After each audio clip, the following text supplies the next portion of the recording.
Welcome to Launch Story. In each episode, you will get a behind-the-scenes look at a course, a program, a product launch. Here is your host, Dr. Ada Barlatt. Okay, all right. Hello and welcome. Today I have Belah Rose with me, which I'm so excited about. I deeply adore this woman. So Belah Rose is an internationally acclaimed author, speaker, and intimacy coach. Her podcast has been awarded 19th of the top 30 relationship podcasts out in the world, and her podcast is heard in 155 countries worldwide. So Belah coaches one-on-one, as well as groups of men or women who want to become more unified in their marital intimacy, loving in the way that their spouse receives love. So I'm so happy that you're here with me today, Belah, and I'm excited to hear about your launch. So tell us, what did you launch and how did it go? Awesome. Thanks, Ada. Thank you. Yes. Well, you have been along the ride for for this launch and previous launches because we're mastermind teammates, and you've also helped me with my different things. So I really appreciate it. So I launched a men's program all about intimacy. It's called Masculinity Reclaimed, Be Respected, Enjoy Fierce Intimacy and Love Being Married Again. And basically, it's an online course. I've been able to do it many times before with great success. I'm very grateful. And this was the first time that I really did a PLF style launch. And for those, I'm not sure if your listeners are familiar with. I'm not sure, but PLF stands for Product Launch Formula. Belah and I are both Product Launch Formula owners. That's how we met, actually, through Jeff Walker's course, Product Launch Formula. Yeah. So this was the first time I really, truly adopted his, I guess my second launch that was really aligned with his system, and it went really well. So I'm very happy with it. Excellent. And so tell us, what was the process? Did you have? How did you share the teachings? Video, audio, emails? How did that work? Yeah. So I have a podcast, like you said, and what I decided to do was to make it about 4 pre-launch content videos and then a final sales video. And so because I release a podcast about every week, I decided I would space out the first 2 pre-launch videos and actually release them as podcasts as well, and invite them to jump on to the video series after they, got so excited with the first 2 pieces of content. That's fascinating. Yeah. So did you record the podcast and then record the video separately, or did you take the audio from the video and put it online? How did that work? Yes.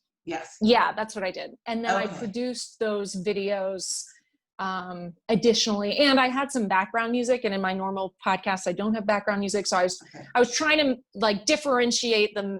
It was a men's training, a 4-part men's training. I tried to differentiate it a tad on my podcast, and invite them to come on to the rest of the trainings. That's fantastic. So one of the things, that I'm really interested in are email lists. And so your podcast is, internationally acclaimed, as we mentioned in the introduction. How do you get people from your podcast onto your email list? Or do you do that? Is that something that you do? And if so, how? Yes, it is definitely, this is my 5th year on the podcast, and it's not something that I really focused on in the beginning at all, which is wild. But now I've really dialed in probably over the last year, trying to focus on that quite a bit more. And over the last probably 6 months, I've been much more focused on it. But my listenership is far, far, far greater than my email list. So, what I do is I try to do my lead magnets associated with the content on the podcast.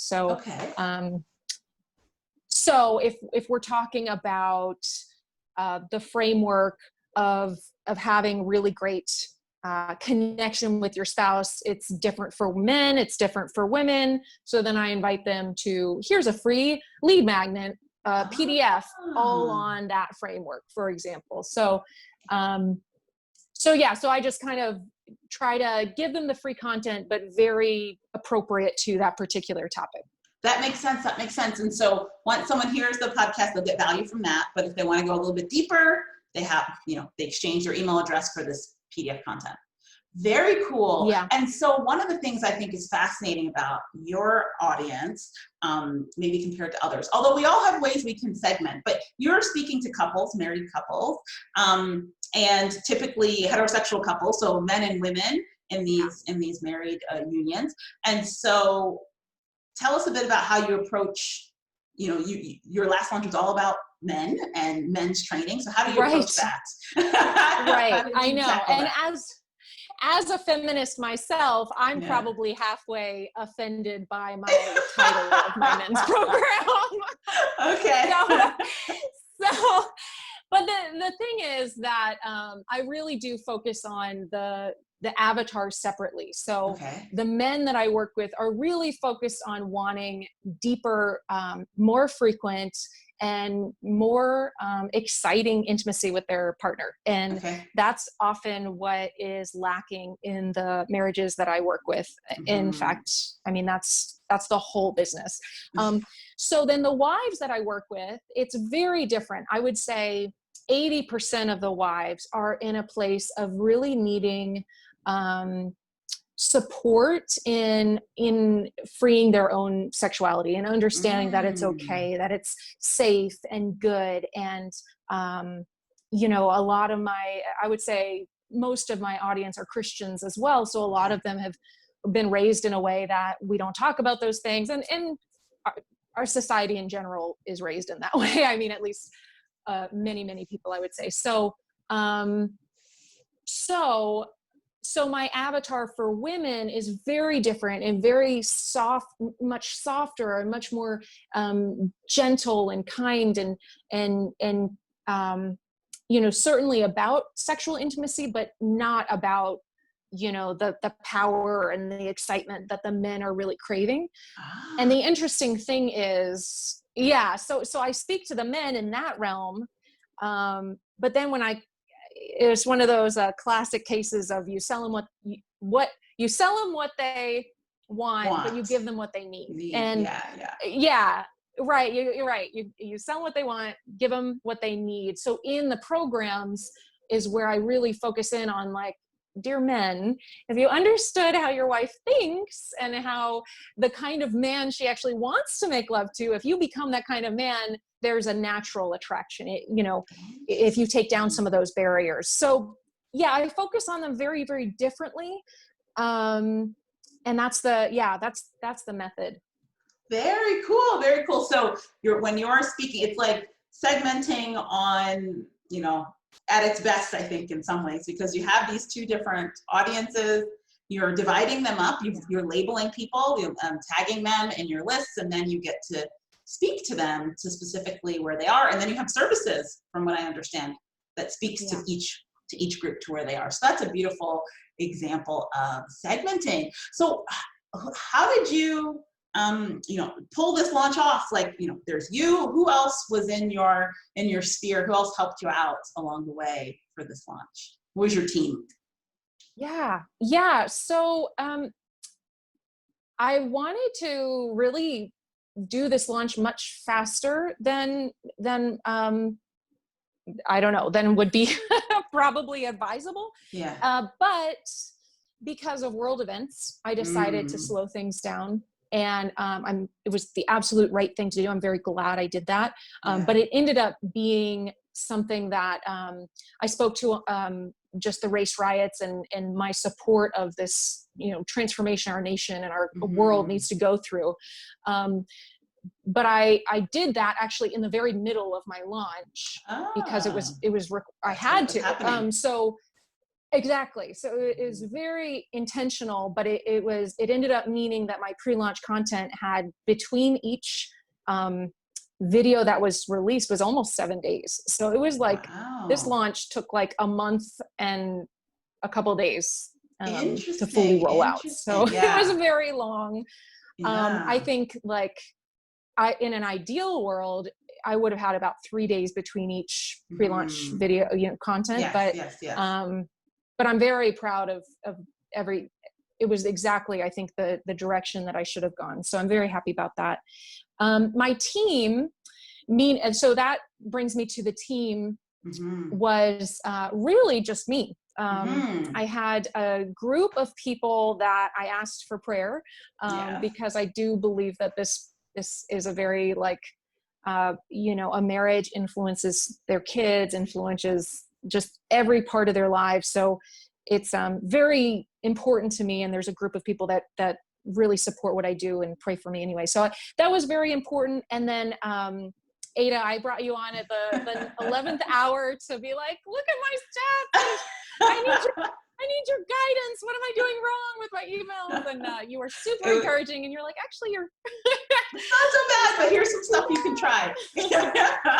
Exactly, which was brilliant, because then I was able to start implement those, and I could see even from the numbers, it was different. And then there was a gentleman that had reached out to me on one of the events, actually. And he's a copywriter and was like, hey, are you Belah Rose with the Delight Your Marriage? And I was like, oh my gosh, this has never happened to me before. So anyway, he offered to look over some of my copy. Oh, and now I just did realize, it was brilliant. It was really nice of him. And then there was another guy that I got on again at the 11th hour, was like, I've got my sales page, which is insanely long, and I don't want to read it. So I got somebody to copy edit it for me and just get out the typos and stuff. So that was really, that's how. That's amazing. That's amazing that's amazing that you have the stamina to go through this launch process for a month. You're really driving the charge on your own. And I think it's also amazing that you recognize, expertise of others and can pull those expertise in when needed. That is amazing. Amazing. And different expertise, right? Like we chatted about your analytics and your data and that kind of stuff, and other people talk to you about copywriting, but there is so many pieces in a launch. I think it's one of my favorite and least favorite things about launching is that there's just a lot, from like opt-ins to the content that you're sharing, the pre-launch content that you're sharing, bajillions of emails, but it feels like it's not really bajillion, but it feels like lots and lots and lots of emails, sales pages, and that's all before you start to deliver what it is that you sold. So how did you get yourself through this emotionally? Was there, where you're just like, I'm awesome and I'm sliding through the whole thing, or were there ups and downs? how did it work? No, there definitely were ups and downs. There were some things that were super fortunate. For example, when I believe I wrote all the PLCs within 2 days, and then I recorded them, I think all one day. I recorded all the PLCs in one day. And so each of the PLCs were close to half an hour. So they were pretty significant. And that was in the very beginning of the launch. So I'm, again, so grateful, because with everything that happened in the world, I mean, I was, could barely function just alongside everyone else in the world for about a week.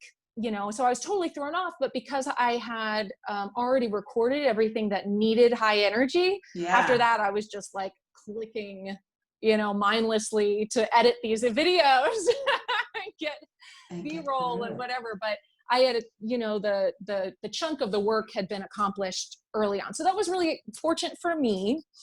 Because that would have really been a roller coaster otherwise. I don't know. But, so that happened. And then the other piece that was just emotionally important, I think, was the open cart process. And I think that just probably is just the nature of it. But I'm sure the more I do it, the easier it is. Yes. But I also found a couple of things, because I do my podcast every week. I really did talk about the launch a lot. So between a month, you can imagine how many times I posted on the podcast about it. Like, that's a lot. for my listeners to go through, but truly they listened to it, and it was very clear in the titles. This is an ad. You are clicking on an ad right now, but people listened to it, so that was pretty cool. Okay, so mindset stuff. There was a few things I did. I did have a number in my head of how many students I wanted. Yes. I found, this is going to sound funny, but I Google searched men's like group pictures, and then I like put together a Mod Podge of pictures and put it on my desktop. A vision board. That's amazing. That's amazing. I love that. I love that. That's so amazing. So using, everything the universe has for you to attract what you want. I love that. And so that was on your desktop of your working machine, your working computer. And did you have any sort of other daily practices? Were you finding yourself, I don't know what your practices are, meditating, prayer, exercise? What was kind of getting you through that process? Absolutely. Yeah. I do have a practice every morning of gratitude, along with a prayer and Bible study. And so one of the things I wrote out in my gratitudes every morning, and I had an F in front of it, meaning faith. So this is what I'm grateful for with faith. That was my 50 students. And so I was, having faith for my 50 students. Thank you for them. Thank you for their families. Thank you for just being grateful. And I also, on my whiteboard, I had 50 students, and I had all the dots representing 50 students. And then as the sales came in, I just circled in one of those dots. And so I could just see, very visually that it was coming in. I love that. I love that. I love these extra visual ways for you to get really in touch, with the sales that are coming in from a business perspective wise, but I also love what you're talking about in terms of getting really in touch with the impact that you're going to make, the people's lives that you're going to change, how you're going to help people, as you mentioned earlier, changing, a marriage changes so many people's lives. That is beautiful. So if you could have one lesson from this launch, one thing that maybe you're definitely doing again, one thing you might never do again, any lessons that you could share with everyone? A ton, absolutely. But I'll say one of the biggest things that I learned from my past launch, and I'm so grateful I did it again this time, or I didn't do it last launch, I did it this launch, which was brilliant, is I closed Friday night. I don't care if it was financially better if I would have closed Saturday night. It mattered not to me. I closed Friday night. And I did not look at my numbers Friday night. I spent the whole weekend resting. Saturday's our rest day. That's the day we totally cancel. Like, we don't do anything. So I rested Saturday, Sunday rested. The first time I looked at numbers was Monday. So then it was amazing. So then Monday I debriefed. I wrote down a big, long internal document on the things I did well, things I would do differently. So everything was put to bed Monday, Tuesday. Then I'm prepping to make sure everything's ready for the actual course, which starts Thursday. And then the full day before the course, I actually, Ada, you and I are talking. It'll be tomorrow. I have a surprise planned for my husband and kids. We're gonna rented a car. We're gonna go to a state park and go to the beach and drink some bubbly pink Moscato and just celebrate. Oh my gosh! I love that. I love the part of taking all that action and celebrating afterwards. I think that's something that sometimes people overlook. But the celebration of, no matter even what the outcome was, the fact that you've gone through this process, you literally did a marathon in terms of launches. It was a month long, and that you came out the other side, that you filled in your dots along the way. I think there's just so many fabulous lessons in what you've shared in terms of, what got you through and how to celebrate on the end, and to give yourself space and time and self-care. Even as I'm listening to you, I'm like, oh, that's lovely. The self-care, because sometimes we get caught up in everything, and especially when it comes to launching, like you're moving towards a product, a sale, for you, it's a group coaching program. So there's work involved in that. So you're doing all this work to do more work, and without the self-care in between, I think people can get really burnt out. It can be very, very exhausting. So I think that's a beautiful lesson. Wow. Is there anything you're willing to share that you do a little bit differently next time? Oh yeah. So many things. Just pick one. Just one. So I think that the biggest thing that I'll do is I really need to get my my back end of the email really dialed in. I want to get automated nurture sequences and list segmentations because I know that, that's really key to my business, and I need to get the back end to reflect that. Yeah, I think you know someone that can help. Yeah, exactly. Which is why you and I are talking on the other email chain this morning. Yeah, for sure. And that's definitely something I love helping people do. And I know, I respect the work that you do. So I'd be happy to continue that conversation. Yes. That's amazing. Well, and because this is your podcast, I do want to brag on you for a minute, Ada, because on my last launch, you did help me in all the back end stuff. And I think it was like 10 times more that launch than I ever had done before. So you were huge. So anyway, who may be considering Ada's products and services, she is the real deal. It's really true. You need to know that. She is the real deal. I highly, highly recommend her. Thank you so much. I did not even put you up for that. That is amazing. You did not. I am grateful. From my heart. I am grateful. So I appreciate that. Wow. Well, this has been so amazing. It's always fun to chat with you, but I'm so grateful that you were willing to put it on in recording and allow me to share it with the world. Tell everyone that's listening, how can they learn more about you and what you do, in case they become very interested in listening to our little tip here. Well, thank you. I mean, I know that most of the people that are listening are probably entrepreneurs and business people just like me. And I will say your relationship is just so helpful to your business.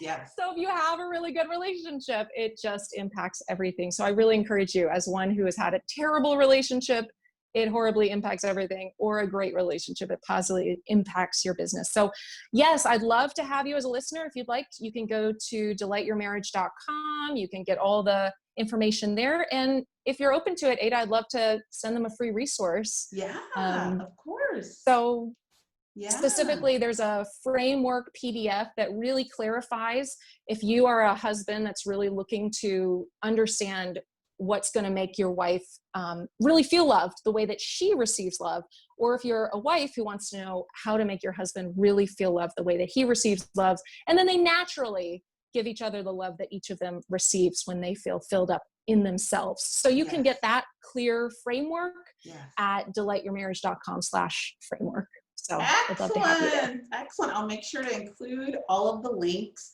where people can watch and listen to this recording. Thank you so much, Bella. It's been so much fun. And I'm really grateful for how open you were and the good tips that you shared. There are some really amazing points in what you shared. Thank you so much. Absolutely. Thank you, Ada. It's amazing. Thanks for watching. Please subscribe to be notified for the next episode. If you know someone that would benefit from this episode, please share. If you are ready to improve your launch results, visit Dr. Ada's website at www.operationsally.com. All of the links mentioned in the episode are in the description below. Have a great day.